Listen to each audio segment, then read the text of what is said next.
Assalamu alaikum. All praise and all glory belongs to the Almighty Allah.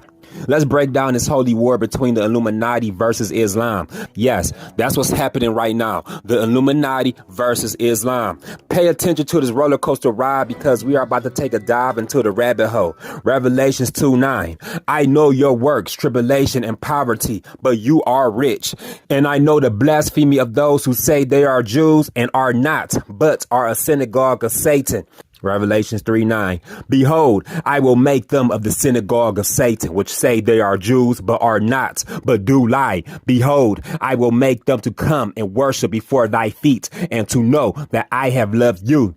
Everything that's happening on earth is for the deliverance and avenging of the so-called black man in America who descends from Hebrew slaves. The same exact Hebrew slaves that were in ancient Egypt for 400 plus years under the rule of Pharaoh. History repeats itself. There is nothing new under the sun. Black America is one of the lost tribes of Israel, the tribe of Yahudah, aka Judah, kicked out of the land of Israel in 70 AD by the Romans. An estimated 1 million Judeans fled into Africa to escape the Romans and migrated to West Africa and intermingled with African women and established several empires, Muslim empires, as the message of Islam came to West Africa 700 years later. Some Israelites migrated to Morocco and became the Moors. Some went into Spain and became Sephardic. Some migrated south and helped influence the Ghana Empire, Mali Empire, Songhai Empire, and some went to the coast and established the kingdom of Ouida, also pronounced Judah. These particular Israelites lived in West Africa for over 1,400 years until the sons of Rome, the Portuguese and British, found them and enslaved them and shipped them to South America, Caribbeans, and North America. The colonizers knew exactly who they were stealing because they labeled the kingdom of Judah as the slave coast in this map from 1747. Also, the names of the slaves they documented had Hebrew names, as we can see here, different variations of Yah. This is why the evil colonizers forced the slaves to change their names and take on their English and Spanish last names and forced them to speak only English and Spanish and Portuguese or French. They wanted to erase the memory and history of the children of Israel so they never know who they are. The first slaves arrived in North America by ships in 1619, fulfilling Deuteronomy 28:68. And the Lord will take you back to Egypt in ships, by the way of which I said to you, you shall never see it again. And there you shall be offered for sale to your enemies as male and female slaves, but no one will buy you. Egypt means the house of slavery. Exodus 22. I am the Lord your God who brought you out of Egypt, out of the land of slavery. 400 years after 1619, we have 2019. At the end of 2019, we saw the first seal open, releasing the crown pestilence that conquered the earth in 2020. 20 times 20 is 400 years for all to see. Spiritual clear vision. There is no coincidence. Allah created time. He created the dates. He created numbers. He created math. 20 times 20 is 400. The real change in the year 2020 as the black man's 400 years anniversary in America came about. On February 22nd, 2022, the second seal opened, releasing the second horseman of the apocalypse, the red horse of war, who was given the power to take peace away from the earth. Again, that is no coincidence, as Allah showed us that the second seal opened up as Russia began their invasion of Ukraine, which is known historically as the Khazar Empire. The Khazar Empire was established beyond the Caucasus Mountains in the 6th century. The Khazars are a warlike, barbaric, yet highly advanced Turkish tribe of people that descends from Magog. Magog is the son of Japheth, son of Noah. After the flood, Japheth and his children settled in Europe and Central Asia. His son Magog and his children became the Turks, who settled around the Black Sea, the Caspian Sea, and the Caucasus Mountains. Beyond the dark, murky spring known as the Black Sea, the Khazar Empire once sat. Now let's go back further into history so we can understand the present day events. Prophet Isaac had two sons, Esau and Jacob. These two brothers had been fighting each other since they were in the womb of their mother Rebekah. When they were born, they became two manners of people, two different nations.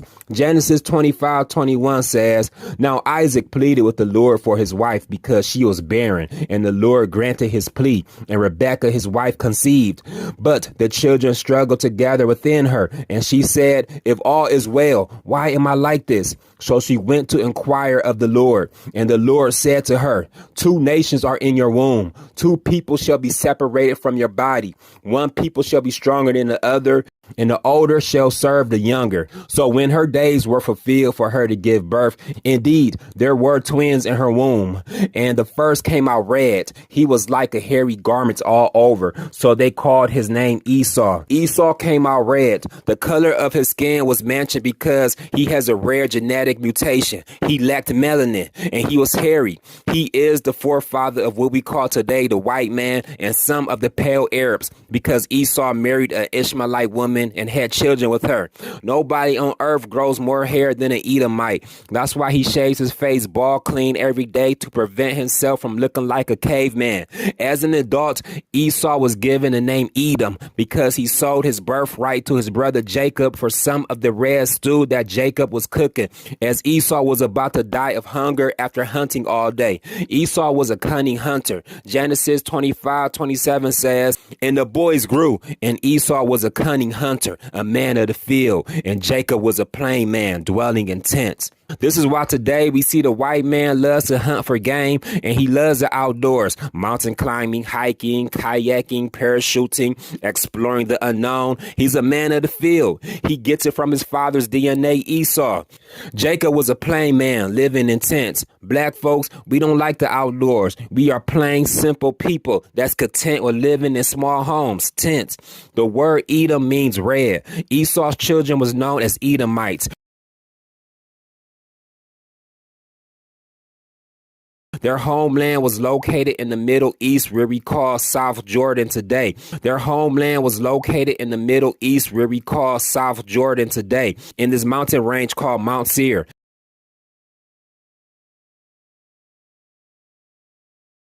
And the sun always gave them sunburns, making them appear red. Sunscreen wasn't invented back then. And Jacob's name was later changed to Yashar'Allah, or Israel in English. Dear black man and dear black woman in America, you don't know the history of your enemy. So I'm here to inform you of history you never knew and connect the dots throughout time so you can have closure. Closure about the history hidden from you and your ancestors. Everything will make sense in these end days.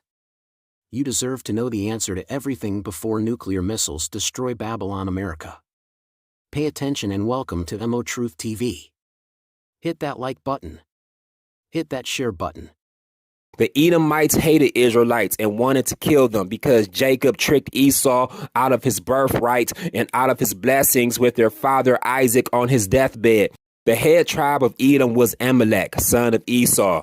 Amalek and his sons, the Amalekites, hated the children of Israel more than anybody and constantly went to war with them and slaughtered them. The king of the Amalekites is known as Agog, or Gog. Gog is synonymous with the title King of Edom. In 1 Samuel 15:1, God sent prophet Samuel to anoint Saul as the first king of Israel, and then instructed Saul to attack and destroy the Amalekites because they ambushed the children of Israel as they were leaving Egypt. Saul was ordered to kill every Amalekite, woman, children, infants, and even their animals. King Saul and his army killed all of the Amalekites except King Agog. He allowed him to live.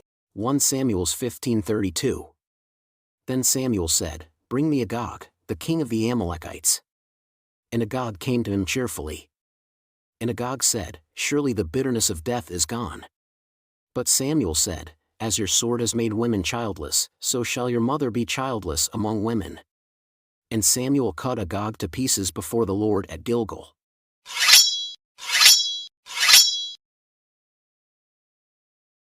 Agag is a name or title applied to the kings Amalek, just as Pharaoh was used as a dynastic name for the ancient Egyptians. The children of Agog were known as Agogites.